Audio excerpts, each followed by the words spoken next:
Hello friends, welcome to the UPSC analyser. तो आज हम 1 जनवरी का इंडियन एक्सप्रेस डिस्कस करेंगे and wishing you all a very happy new year. यहाँ पर फर्स्ट न्यूज़ है रिगार्डिंग ओमिक्रॉन वेरिएंट। जो ओमिक्रॉन वेरिएंट है वो यहाँ पर अपर रेस्पिरेटरी ट्रैक्ट और एयरवेज को इन्फेक्ट करता है, ना कि लंग्स को, जिसकी वजह से इसकी ट्रांसमिसिबिलिटी तो ज़्यादा है लेकिन हॉस्पिटलाइजेशन केसेस जो हैं वो यहाँ पर कम देखने को मिल रहे हैं। यहाँ पर सेकंड न्यूज़ है रिगार्डिंग S-400। तो S-400 की पहली यूनिट को इंडिया ने यहाँ पर पंजाब में डिप्लॉय किया है।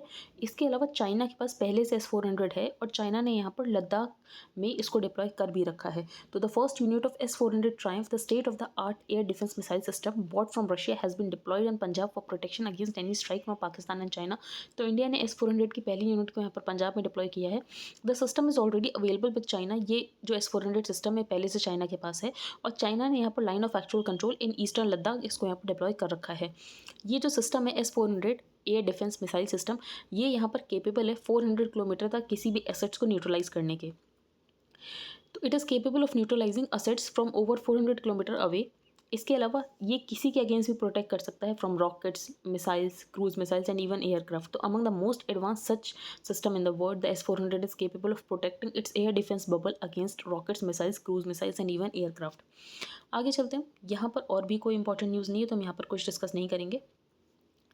FCRA में एक अमेंडमेंट किया गया था और उस अमेंडमेंट में ये था कि कोई भी यहाँ पर NGO अगर फॉरेन डोनेशन रिसीव करना चाहता है तो जो उसको अकाउंट यहाँ पर ओपन कराना पड़ेगा तो वो SBI की न्यू दिल्ली के ब्रांच में ही यहाँ पर ओपन कराना पड़ेगा। तो amended FCRA had made it mandatory for all NGOs receiving foreign aid to open an account in State Bank of India's New Delhi branch. तो ये मैंडेटरी कर दिया गया था कि किसी को भी फॉरेन डोनेशन लेना है किसी भी NGO को तो यहाँ पर उसको अकाउंट खुलवाना पड़ेगा न्यू दिल्ली की SBI ब्रांच में। India votes in favour of UNSC resolution to renew mandate of CTC directorate. तो यहाँ पर CTC डायरेक्टरेट के मैंडेट को रीन्यू करने की बात की गई है। तो India which will chair the United Nation security councils counter terrorism committee in 2022। तो इंडिया ही चेयर करने वाला है UNSC की काउंटर टेररिज्म कमेटी 2022 में। और इंडिया ने इस फेवर में वोट किया कि जो CTC के एग्जीक्यूटिव डायरेक्टरेट हैं उनका यहाँ पर जो मैंडेट है वो रीन्यू किया जाना चाहिए। तो voted in favour of resolution to renew the mandate of the CTC executive directorate. और इसके अलावा इंडिया ने बोला है कि नेशंस को यूनाइट रहने की ज़रूरत है अगर हमें यहाँ पर जीरो टॉलरेंस टुवर्ड्स टेररिज्म को अचीव करना है। जैसे गुड टेररिज्म बैड टेररिज्म का कोई कॉन्सेप्ट नहीं होता, माई टेररिस्ट योर टेररिस्ट का कोई कॉन्सेप्ट नहीं होता। यहाँ पर जो टेररिस्ट है वो टेररिस्ट है और उसको कंडेम करने की ज़रूरत है। तो as the chair of the CTC for 2022 India will make determined efforts to further enhance the role of CTC in strengthening the multilateral response to counter terrorism and more importantly ensuring that global response to the threat of terrorism remains unambiguous, undivided and effective। जैसे कि यहाँ पर हम किसी terrorist को यहाँ पर कोशिश करते हैं कि UNSC में उसको यहाँ पर टेररिस्ट घोषित कर दिया जाए, लेकिन यहाँ पर जो चाइना है वो रोकने की कोशिश करता है, पाकिस्तान के फेवर में बोलने की कोशिश करता है। तो इसीलिए जो अगर हमें ज़ीरो टॉलरेंस टेररिज्म के प्रति चाहिए तो यहाँ पर ज़रूरत है कि हमें टेररिज्म को कंडेम करना पड़ेगा अनडिवाइडेड होकर और अनएम्बिगुअस होकर। तो सच कैटेगराइजेशन विल लीड, यहाँ पर अगर हम माई टेररिस्ट वर्सेस योर टेररिस्ट करेंगे तो उस कैटेगराइजेशन की वजह से जो कम्युनिटी हम उसको वापस यहाँ पर 9/11 एरा की तरफ ले जाएंगे। तो such categorisation will lead the global community back to the pre 9/11 era of my terrorist versus your terrorist. तो यहाँ पर CTC कमेटी जो है उसको इंडिया हेड करने वाला है। तो काउंटर टेररिज्म कमेटी 2022 में जो है उसको यहाँ पर इंडिया हेड करेगा। आगे हम चलते हैं। यहाँ पर मिनिस्ट्री ऑफ एजुकेशन का एक कैंपेन है पढ़े भारत। तो पढ़े भारत और the reading campaign will be organised for 100 days फ्रॉम January 1 to April 10। Children studying in Bal Vatika up to class 8। तो यहाँ पर 8th क्लास तक के बच्चों के लिए कैंपेन है पढ़े भारत। यहाँ पर ओडिशा ने 9 प्रपोजल पास किए, हमारे लिए सिर्फ एक ही इंपॉर्टेंट है जो कि हम देख लेते हैं। वो यहाँ पर है Jaga mission for slum dwellers in 5 municipal corporations. तो यहाँ पर जो स्लम ड्वेलर्स हैं उनको यहाँ पर लैंड सिक्योरिटी दी जाएगी। To realizing the difficulties in the implementation of the property rights to slum dwellers into the corporation areas and to ensure land tenure security। तो यहाँ पर land tenure security को ensure करने के लिए और हाउसिंग असिस्टेंस देने के लिए under PMAY Pradhan Mantri Awas Yojana it has been propose to confer land rights on the slum households. तो यहाँ पर जो स्लम हाउस होल्ड्स हैं उनके यहाँ पर लैंड राइट्स दिए जाएंगे। इसके अलावा जिन स्लम हाउस होल्ड्स को यहाँ पर लैंड राइट्स नहीं मिले हैं तो उनको इन सीटू ही 45 स्क्वायर मीटर में लैंड प्रोवाइड कराया जाएगा। तो will have the flexibility of granting the land rights to the slum households in situ over a land up to an extent of 45 square metre. तो जहाँ पर वो रह रहे हैं वहीं पर उनको उसके लैंड राइट्स दे दिए जाएंगे अप टू 45 स्क्वायर मीटर। इसके अलावा यहाँ पर लैंड सिक्योरिटी प्रोवाइड करने की कोशिश की जाएगी to the slum dwellers of Odisha और इसका नाम है Jaga mission for slum dwellers in 5 municipal corporation. आगे चलते हैं। एक भी आर्टिकल इसमें इंपॉर्टेंट नहीं है। वर्डली वाइज अगर आपको देखना है तो I hope that in this year to come you make mistakes. If you are making mistakes then you are making new things. तो अगर आप गलतियाँ कर रहे हो इसका मतलब आप यहाँ पर नई चीज़ें ट्राई भी कर रहे हो, इसीलिए आपसे गलतियाँ हो रही हैं। बाकी हैप्पी न्यू ईयर ये हम डिस्कस नहीं करेंगे। एवरीबडी हैज़ देयर रीजंस, ये भी हम डिस्कस नहीं करेंगे। यहाँ पर कोई भी आर्टिकल इंपॉर्टेंट नहीं है, हम बिल्कुल डिस्कस नहीं करेंगे। आगे हम चलते हैं।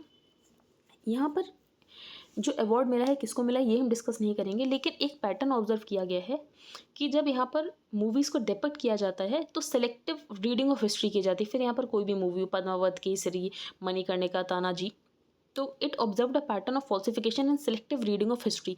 तो जो भी उनकी आइडियोलॉजी है, जो भी उनके इंटरेस्ट है, उनको सर्व करने के लिए ऐसा किया जाता है, फॉल्सिफिकेशन और सेलेक्टिव रीडिंग ऑफ हिस्ट्री की जाती है। लेकिन इसके रेमिफिकेशंस हो सकते हैं, उसको ध्यान में रखते हुए ये सारी चीज़ें करनी चाहिए। इसकी वजह से आप किसी एक कम्युनिटी के अगेंस्ट भी जा सकते हो, इसीलिए ये सब नहीं करना चाहिए। फैक्ट्स को जैसा है वैसे ही दिखाना चाहिए। यहाँ पर ये सबरीमाला टेम्पल का सीन है। तो devotees wait in a crowded queue as they enter the shrine of Sabrimala on the occasion of Makara Vilakku festival. तो यहाँ पर जो फेस्टिवल सेलिब्रेट किया जा रहा है वो है मकारा विलक्कू फेस्टिवल इन केरला। तो केरला में सेलिब्रेट किया जा रहा है। आगे हम चलते हैं। ये कोबरा से रिलेटेड न्यूज़ हम डिस्कस नहीं करेंगे। अब श्रीलंका ने एग्री कर लिया है जो वर्ल्ड वॉर 2 का ऑयल टैंक फार्म है, त्रिंकुमली ऑयल टैंक फार्म, वो इंडिया को लीज पर दिया जाएगा 50 सालों के लिए। Sri Lanka has agreed to sign a fresh deal with India to lease out the strategic world war 2 era oil tank farm for 50 years in the eastern port city of Trincomalee. अब यहाँ पर 50 साल के लिए इंडिया को दिया जाएगा। इसमें यहाँ पर 99 टैंक्स हैं, लेकिन इंडिया को यहाँ पर पूरे जो मिल रहे हैं वो 14 ही मिल रहे हैं। बाकी जो 61 है वो यहाँ पर जॉइंट वेंचर में मिलेंगे।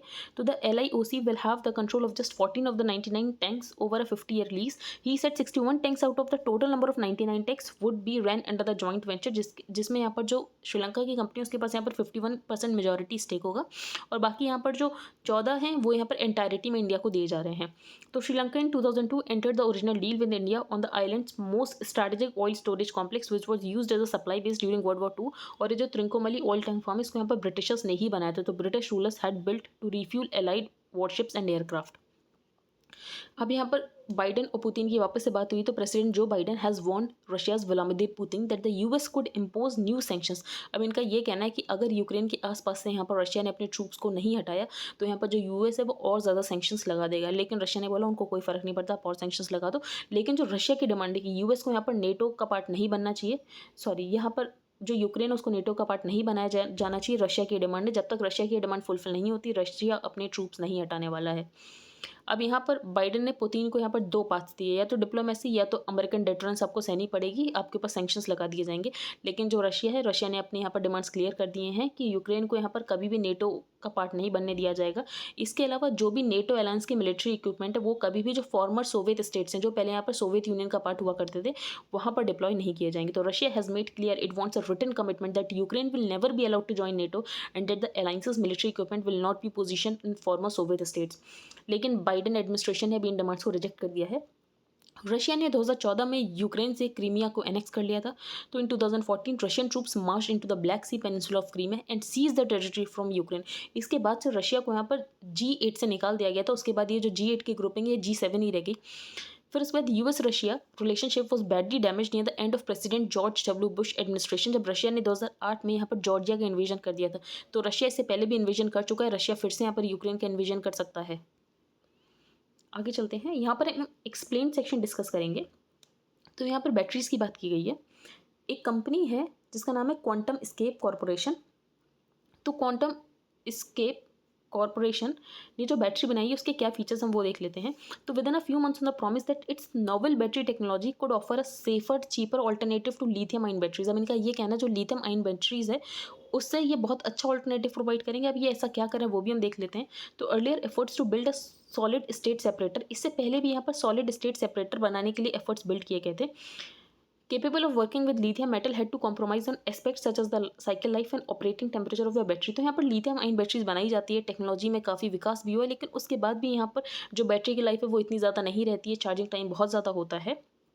Quantum escape claims to have circumvented this its use of a solid state separator technology। तो यहाँ पर जो क्वांटम स्केप है यहाँ पर ये solid solid state separator technology का यूज़ करेगा, जिसकी वजह से यहाँ पर जो रिएक्शन होते हैं वो रिएक्शन नहीं होगी। तो it eliminates the side reaction between the liquid electrolyte and the carbon graphite in the anode of conventional lithium ion cells. तो अब ये क्यों नहीं होगी रिएक्शन, ये भी हम डिस्कस करेंगे, क्योंकि बेसिकली यहाँ पर जो क्वांटम स्केप है, ये जो एनोड है वो यहाँ पर लिथियम का बनाएगा, ना कि यहाँ पर कार्बन ग्रेफाइट का। तो energy density of lithium ion cells जो अब यूज़ होती है मोबाइल फोन्स और इलेक्ट्रिक व्हीकल्स में, लगभग 4 टाइम ज़्यादा होती है than that of the older generation nickel cadmium batteries. तो निकल कैडमियम बैटरी से यहाँ पर कंपेयर करें तो एनर्जी डेंसिटी ज़्यादा होती है। इसके अलावा लिथियम आयन बैटरीज क्या करते हैं, वो यहाँ पर 2 सोल्यूशन यूज़ करते हैं, use aqueous electrolyte solutions where ion transfer to and fro between the anode and the electrode cathode. तो ये आपने पढ़ा हुआ कि एनोड और कैथोड के बीच में यहाँ पर जो आयन है वो ट्रांसफर होते हैं। अब यहाँ पर जो लिथियम आयन बैटरीज है उसमें यहाँ पर जो एनोड है वो बना होता है ग्रेफाइट का, और जो कैथोड है वो यहाँ पर बना होता है लिथियम का। अब ये जो क्वांटम स्केप है, इनका ये कहना है जो एनोड है वो भी हम यहाँ पर लिथियम का ही बनाएंगे। तो despite improvements in technology over the last decade, issues such as long charging times and weak energy density persist। तो भले ही यहाँ पर 4 टाइम्स डेंसिटी बढ़ गई है as compared to nickel cadmium batteries, लेकिन अभी भी वीक डेंसिटी ही है जो कि हमें ज़रूरत होती है इलेक्ट्रिक व्हीकल्स में। तो इंटरनल कंबस्टेबल इंजन के लिए जितनी यहाँ पर डेंसिटी की ज़रूरत है उतनी डेंसिटी नहीं प्रोवाइड करा पा रही यहाँ पर लिथियम बैटरीज, जिसके लिए इन्होंने सॉलिड स्टेट सेपरेटेड टेक्नोलॉजी के लोग कैसे यूज़ कर रहे हैं। तो main form of lithium corrosion. अब यहाँ पर जो लिथियम है वो बहुत ज़्यादा रिएक्टिव होता है, वो कोरोड हो जाता है। वो जो कोरोड होता है उसका रीज़न होता है डेंड्राइट्स। अब ये डेंड्राइट्स क्या होते हैं, ये बेसिकली ब्रांच लिथियम स्ट्रक्चर्स होते हैं जो कि यहाँ पर इलेक्ट्रोड से ग्रो करते हैं। तो इलेक्ट्रोड से ग्रो करते हैं ये ब्रांच्ड लिथियम स्ट्रक्चर्स, जिसकी वजह से यहाँ पर जो बैटरी है वो करोड हो जाती है। अब इनका क्या कहना है कि कैसे इनकी जो बैटरीज है वो करोड नहीं होंगी। तो QuantumScape says its solid state lithium metal battery replaces the polymer separator used in conventional lithium ion batteries with the solid state separator. तो पहले तो ये लोग सॉलिड स्टेट सेपरेटर को यूज़ करेंगे। इसके अलावा इनकी जो बैटरीज होंगी उसमें एनोड होगा ही नहीं, और एनोड होगा भी तो वहाँ पर लिथियम होगा, ना कि वहाँ पर कार्बन ग्रेफाइट होगा। तो replacement of the separator enables the use of A lithium metal anode in place of the traditional carbon graphite anode. तो यहाँ पर लिथियम एनोड का यूज़ होगा, ना कि कार्बन या ग्रेफाइट का एनोड यूज़ होगा। तो लिथियम मेटल जो एनोड होता है वो ज़्यादा एनर्जी डेंस होता है, मेनली उतने ही वॉल्यूम में ज़्यादा एनर्जी यहाँ पर स्टोर की जा सकती है। तो which allows the battery to store more energy in the same volume. तो QuantumScape design is suppose to be anode free, इसीलिए इसको एनोड फ्री भी बोला जा रहा है। अब की एडवांटेजेस क्या है कि ज़्यादा एनर्जी डेंसिटी होगी, कम चार्जिंग टाइम होगा, ज़्यादा टाइम तक चार्ज रह सकता है। तो इंटरनल कंबस्टेबल इंजन को जितनी एनर्जी की ज़रूरत है वो प्रोवाइड कर सकता है। इसके अलावा यहाँ पर जो टेस्ला है वो एक टैबलेस लिथियम आयन बैटरी बना रहा है। अब टैब क्या होता है, tabs part of the battery that forms the connection between the cell and what is powering. तो यहाँ पर जो टैब है वो कनेक्शन का काम करता है, लेकिन यहाँ पर जो टेस्ला है वो यहाँ पर टैबलेस लिथियम आयन बैटरी बना रहा है। तो आई होप आपको ये क्वांटम स्केप का समझ आया हो कि ये लोग सॉलिड स्टेट सेपरेटर टेक्नोलॉजी का यूज़ करें, जिसमें जो इनका एनोड होगा वो लिथियम से बना होगा, या तो वो लिथियम से बना होगा जिसकी वजह से उसका कोरोजन भी नहीं होगा। अब यहाँ पर डेंड्राइट स्ट्रक्चर की वजह से कोरोजन हो रहा था। तो main form of lithium corrosion are dendrites which are branch lithium structures that grow out from the electrode and can potentially pierce through the separator. इसके अलावा इन बैटरीज में फायर की ट्रिगर की भी चांसेस रहते हैं। तो in current lithium ion batteries in which the electrolyte is flammable liquid dendrite formation can trigger a fire. लेकिन जो यहाँ पर क्वांटम स्केप बनाएंगे उसमें यहाँ पर डेंड्राइट का फॉर्मेशन नहीं होगा, जिसकी वजह से जो फायर के रिस्क है वो भी कम हो जाते हैं। इसके अलावा यहाँ पर जो कोरोजन है वो भी कम होगा, तो जिसकी वजह से यहाँ पर चार्जिंग लाइफ, चार्ज कम टाइम में हो जाएगा, और यहाँ पर जो बैटरी का लाइफ है वो यहाँ पर बढ़ जाएगी।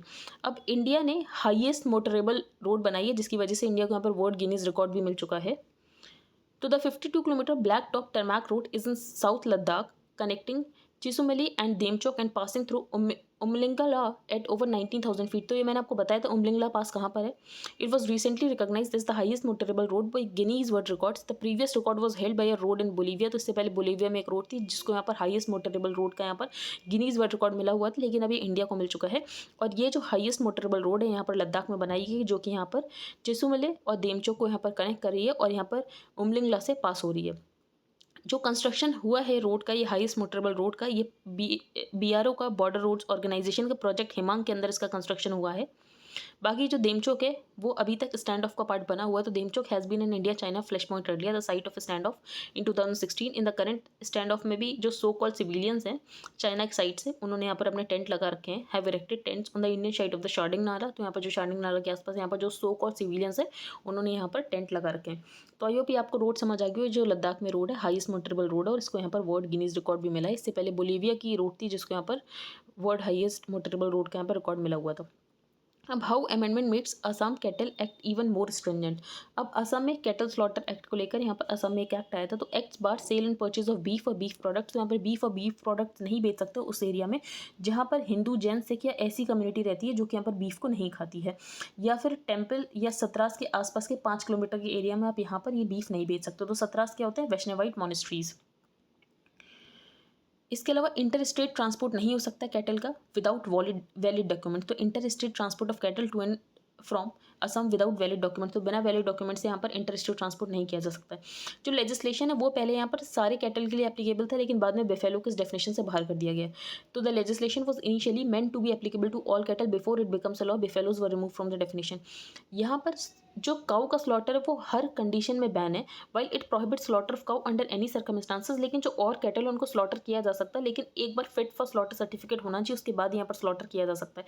लेकिन काऊ का पूरी तरीके से यहाँ पर स्लॉटर बैन है। जो लॉ है वो अथॉरिटीज़ को यहाँ पर पावर देता है कि वो किसी भी प्रमाइसेस पर जाकर इंस्पेक्ट कर सकते हैं अगर उनको सिर्फ सस्पेशन भी है। तो अगर उनको कहीं भी लग रहा है कि कैटल को स्लॉटर किया जा रहा है या फिर ऐसा कुछ किया जा रहा है, तो वो सिर्फ सस्पेशन के बेसिस पर जाकर यहाँ पर प्रमाइसेस को इंस्पेक्ट कर सकते हैं। इसके अलावा यहाँ पर मिनिमम जेल टर्म की बात की गई है 3 साल की, और जिसको 8 साल तक भी बढ़ाया जा सकता है। 3 लाख की फाइन की बात की गई है। रिपीट ऑफेंडर्स के लिए जो पनिशमेंट है डबल हो जाएगा। अमेंडमेंट्स किया गया है, तो ओरिजिनल लेजिस्लेशन में ये था कि इंटर डिस्ट्रिक्ट मूवमेंट नहीं हो सकता कैटल का बिना वैलिड डॉक्यूमेंट्स के, लेकिन अमेंडमेंट के बाद now it allows movement from one district to another. लेकिन जो मूवमेंट होगा वो उस एरिया में नहीं होना चाहिए जो कि डिस्ट्रिक्ट यहाँ पर बांग्लादेश को बॉर्डर कर रहा है, ताकि यहाँ पर कैटल स्मगलिंग ना हो। तो provided these do not border Bangladesh and provided those transporting the cattle. इसके अलावा जो भी यहाँ पर कैटल को ट्रांसपोर्ट कर रहे हैं वो रजिस्टर्ड होने चाहिए under the animal husbandry and veterinary department and have permits to transport. इसके अलावा उनके पास परमिट होनी चाहिए कि वो यहाँ पर कैटल को ट्रांसपोर्ट कर सकते हैं किसी कल्चरल या फिर एनिमल हस्बेंड्री या फिर ट्रेड के पर्पज से, ना कि यहाँ पर स्मगलिंग के पर्पज से वो यहाँ पर कैटल का मूवमेंट करा रहे हैं। अमेंडमेंट ने यहाँ पर पुलिस को एम्पावर किया है कि वो एक्यूज के हाउस में जा सकते हैं अगर उनको यहाँ पर सस्पेशन है कि ये जो प्रॉपर्टी खरीदी गई है ये यहाँ पर कैटल स्मगलिंग करके खरीदी गई है। तो if they have a prima facie reason to believe that the properties have been acquired in the last 6 years with money earn from illegal cattle trade, तो अगर उनको ये लग रहा है कि इलीगल कैटल ट्रेड की वजह से प्रॉपर्टी खरीदी गई है, तो यहाँ पर जो अथॉरिटी है वो यहाँ पर जो भी प्रॉपर्टी उसको सीज कर सकती है। इसके अलावा यहाँ पर अक्यूज्ड के ऊपर ये बर्डन ऑफ प्रूफ आ जाएगा कि उसको यहाँ पर प्रूफ करना पड़ेगा कि नहीं ये प्रॉपर्टी उसने ऐसे नहीं खरीदी, इलीगल कैटल ट्रेड करके खरीदी नहीं है उसने, तो ये उसको प्रूफ करना पड़ेगा, तभी जो उसकी प्रॉपर्टी उसको वापस दी जाएगी। तो provided that the burden of proving that the property so attached or seized has not been illegally acquired through sale or transportation of cattle in violation of any of the provision। इसके अलावा कोई भी vehicle यहाँ पर अगर use किया जा रहा है फॉर द कैटल स्मगलिंग या कैटल ट्रेड, तो another amendment allows for the sale of seized vehicles boat and vessels through public auction after being produced before the appropriate court, तो उसको भी यहाँ पर सीज कर लिया जाएगा। तो आई होप आपको समझ आ गया हो कि क्या अमेंडमेंट्स किए गए हैं। तो पहले यहाँ पर असम एक एक्ट लेकर आया, असम कैटल प्रिजर्वेशन एक्ट 2021 में। इसमें बैन किया गया कि जो बीफ और बीफ प्रोडक्ट्स हैं उसकी सेल और परचेज यहाँ पर जो भी प्रीडोमिनेटली यहाँ पर वो एरिया है जहाँ पर बीफ कंज्यूम नहीं होता, तो वहाँ पर ऐसा नहीं होगा। इसके अलावा जहाँ पर भी टेम्पल और सतराज उसके 5 किलोमीटर तक यहाँ पर बीफ या बीफ नहीं बेचा जाएगा। इसके बाद इसमें कुछ अमेंडमेंट किए गए। अमेंडमेंट ये किए गए हैं कि यहाँ पर कोई भी प्रॉपर्टी अगर ऐसा लग रहा है कि ये कैटल ट्रेड करके ली गई, इलीगल कैटल ट्रेड करके ली गई है, तो उसको यहाँ पर सीज कर लिया जाएगा। फिर यहाँ पर जो बर्डन ऑफ प्रूफ है वो यहाँ पर एक्यूज्ड के ऊपर आ जाएगा कि उसको प्रूफ करना पड़ेगा कि ये जो प्रॉपर्टी उसने ऐसे करके नहीं ली है, उसने यहाँ पर इलीगल कैटल ट्रेड करके नहीं ली है। इसके अलावा यहाँ पर इंटर स्टेट मूवमेंट अलाउ कर दिया है कैटल्स का, लेकिन इंटर स्टेट मूवमेंट उन्हीं एरियाज़ में हो सकता है जो कि डिस्ट्रिक्ट्स यहाँ पर बांग्लादेश को बॉर्डर नहीं करें, ताकि यहाँ पर कैटल स्मगलिंग ना हो। आगे चलते हैं। As some states raise concerns GST council defers rate hike on textiles. तो टेक्सटाइल्स में यहाँ पर बात की गई थी 12% जीएसटी कर दिया जाएगा, लेकिन उसको अभी डेफर कर दिया गया है। तो 1 जनवरी से इंप्लीमेंट होने वाला था, लेकिन उसको डेफर कर दिया गया है। तो इन्वर्टेड ड्यूटी स्ट्रक्चर की प्रॉब्लम है टेक्सटाइल्स में। इन्वर्टेड ड्यूटी स्ट्रक्चर का मतलब ये है कि इनपुट पर तो टैक्स ज़्यादा लगता है और आउटपुट पर टैक्स कम लगता है। अब इनपुट पर टैक्स ज़्यादा लगता है, इसकी वजह से इनपुट टैक्स क्रेडिट जो है वो यहाँ पर गवर्नमेंट को रिफंड करना पड़ता है। तो an inverted duty structure arises when the taxes on output of final product is lower than the input taxes on input, जिसकी वजह से यहाँ पर अकुमुलेशन हो जाता है इनपुट टैक्स क्रेडिट का, जो कि रिफंड किया जाना पड़ता है बाय द गवर्नमेंट। तो inverted duty structure has employed a stream of revenue outflow for the government, तो जिसकी वजह से जो गवर्नमेंट है उसके पास से रेवेन्यू आउटफ्लो ज़्यादा होता है एज कम्पेयर टू इनफ्लो। इसीलिए गवर्नमेंट ने इन्वर्टेड ड्यूटी स्ट्रक्चर को सही करने के लिए टेक्सटाइल में यहाँ पर 12% जीएसटी की बात की गई थी, लेकिन इसको डेफर किया गया है। इसके अलावा यहाँ पर जो टेक्सटाइल उसको डेफ़र किया गया है, क्योंकि इंडस्ट्रीज़ का भी ऐसा कहना था कि इसको डेफ़र कर देना चाहिए, क्योंकि अगर डेफ़र नहीं किया जाएगा तो there could be a temptation of not coming into the formalise system, तो जिसकी वजह से जो टेक्सटाइल्स मेकर हैं वो यहाँ पर फॉर्मल सेक्टर में आएंगे ही नहीं, वो इनफॉर्मल तरीके से ही काम करते रहेंगे। तो ये एक प्रॉब्लम थी, तो जिसकी वजह से यहाँ पर डेफ़र कर दिया गया है। बाकी ये न्यूज़ हम डिस्कस नहीं करेंगे। तो आई होप आपको आज का न्यूज़पेपर समझ आ गया हो। If you like the video then please like share and subscribe. Thank you and have a nice day.